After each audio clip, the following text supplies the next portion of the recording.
everyone, today we're going to talk about a few pages from One Piece chapter 1111. The big 1111. That's actually the last 4 digits in my credit card number. Isn't that funny?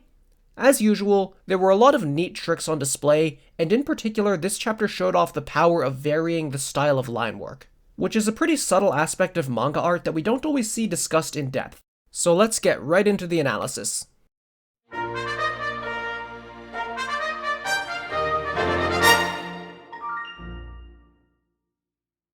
We'll get to some action paneling in a minute, but I wanted to start with the moment where Dory sounds his horn to alert the other giants. I love the verticality here. The combination of an overhead shot and a tall panel makes it feel like the sound of the horn, represented through the sound effects, is flying high into the air.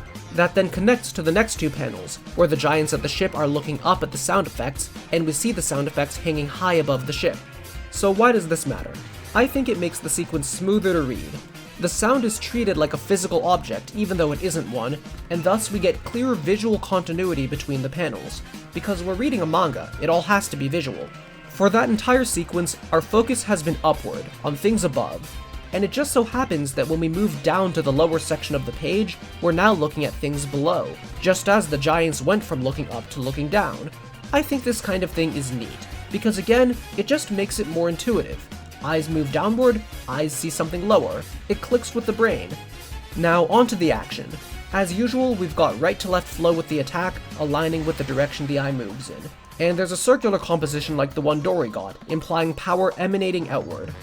As usual, panel size is used for emphasis. A big powerful attack gets a huge panel, while Dory and Broggy's attempts to resist it gets a smaller panel as they aren't in control of the situation.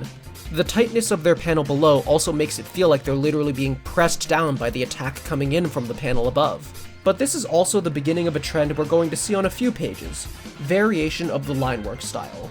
In this case, it's drawing characters with shaky linework to make it look like they're vibrating. Warcury is letting out a huge Conqueror's Haki roar, and we're essentially borrowing the visual language of sound to convey how the Haki feels. His shading is made up of directed lines, unlike the opaque shading he normally gets. Drawing characters a little shaky to show vibration is not uncommon in comics and animation, but I really like how well Oda uses it. It lets us transition from Dory and Broggy being drawn normally to them being drawn with that vibration as the Haki blast hits them. Warcury follows up the blast with a direct attack. I love how he somersaults toward Dory and Broggy, because the path he moves in aligns with the path the eye follows. Not just in one direction through one panel, but the path the eye takes between panels across the page, culminating in the downward impact where we get to talk about line work again. This time, he's drawn that way for the vibrations of an impact, rather than a sound and Haki-based attack. That shaking you feel when you slam a hammer against something metal. Dory and Broggy's more firm line work is showing not just that they haven't been reached by an attack yet, but that they're standing strong against an attack that hit them, their arms at sturdy right angles. And as Dory and Broggy shield bash him away, we get that shaky line work one final time. This time though, it's only one half of Warcury's body. This deliberate choice is showing us that in spite of the sheer power of the impact, with the eye traveling down with it, Warcury himself is not broken by it. He feels it on his chin, but he isn't rattled by it in his skull. It's preparing us to see that he's going to return as though unaffected by the end of the chapter. I think the key takeaway here is that techniques don't just line up with one use case. A technique like varying your linework style can be used to express totally different things, as long as it's used wisely in context. Now, it's time to talk about the baseball bat. I'm not even sure how much I can say about it. It's Luffy going full slapstick and chewing a tree like he's a beaver. What do I tell you? That it's impressive visual storytelling? It speaks for itself. Well, there are some interesting things to say about the paneling of how Luffy swings. I have a love-hate relationship with this panel.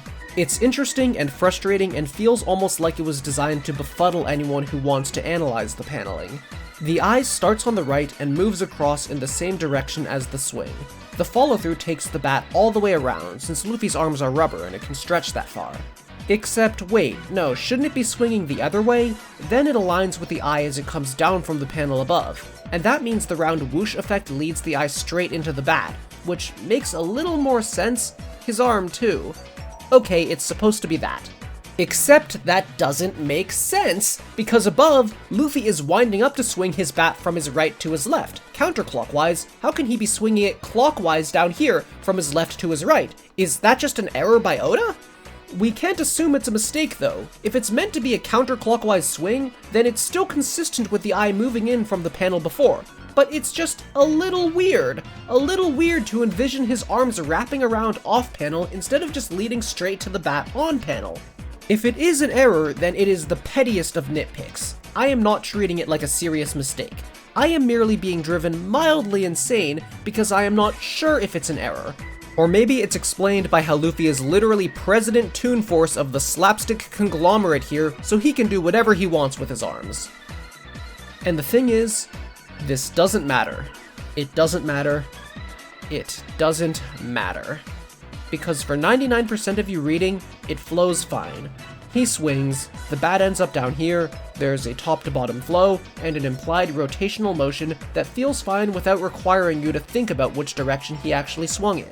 Your brain will probably assume one and not think twice, and that is totally okay. It only becomes confusing, and potentially erroneous, if you make YouTube videos explaining paneling and overthink it as a result of that. I'll see you all next week. Comment which way you think Luffy is swinging, I guess. Subscribe and like and all of that, yeah?